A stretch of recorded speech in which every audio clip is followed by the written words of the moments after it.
Riyadh, Saudi Arabia announced on yesterday it will allow movie theaters to open in the Conservative Kingdom next year, for the first time in more than 35 years, in the latest social push by the country's young crown prince. It's a stark reversal in a county where movie theaters were shut down in the 1980s during a wave of ultra-conservatism in the country. Many of Saudi Arabia's clerics view Western movies and even Arabic films made in Egypt and Lebanon as sinful. Despite decades of ultra-conservative dogma, Crown Prince Mohammed bin Salman has sought to ram through a number of major social reforms with support from his father, King Salman.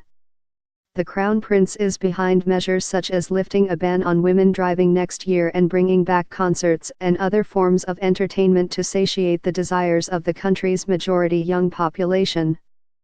The 32-year-old heir to the throne's social push is part of his so-called Vision 2030, a blueprint for the country that aims to boost local spending and create jobs amid sustained lower oil prices. The Saudi government said a resolution was passed yesterday paving the way for licenses to be granted to commercial movie theaters, with the first cinemas expected to open in March 2018.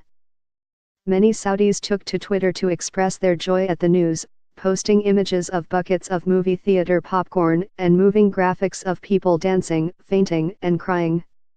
It's spectacular news. We are in a state of shock, said Saudi actor and producer Hisham Fayji. Fayji starred in and co-produced the Saudi film Baraka Meets Baraka by director Mahmoud Sabag, which premiered at the Berlin International Film Festival in February.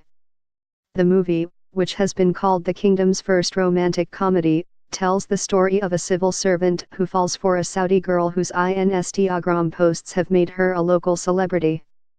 We are essentially pioneers because we all took risks to work in this industry, he said. We were super lucky, because luck is always a factor of whether we make it or not.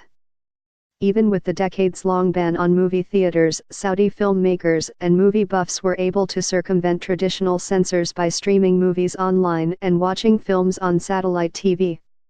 Many also traveled to neighboring countries like Bahrain and the United Arab Emirates to go to movie theaters.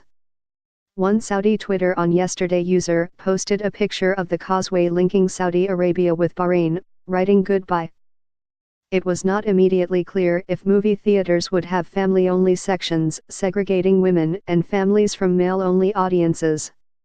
Another unknown was whether most major Hollywood, Bollywood, and Arabic movie releases would be shown in theaters, and how heavily edited the content will be. In a statement carried on the state-run Saudi press agency, the Ministry of Culture and Information said that movie content will be subject to censorship to ensure films do not contradict Islamic law or Sharia and the kingdom's moral values. The government said it will announce additional regulations in the coming weeks. Fayji said that while he's concerned with the censorship rules that might be in place, he's also concerned that scenes of violence are typically permitted on screens across the Arab world, but any kind of intimacy and love is considered taboo and a moral violation.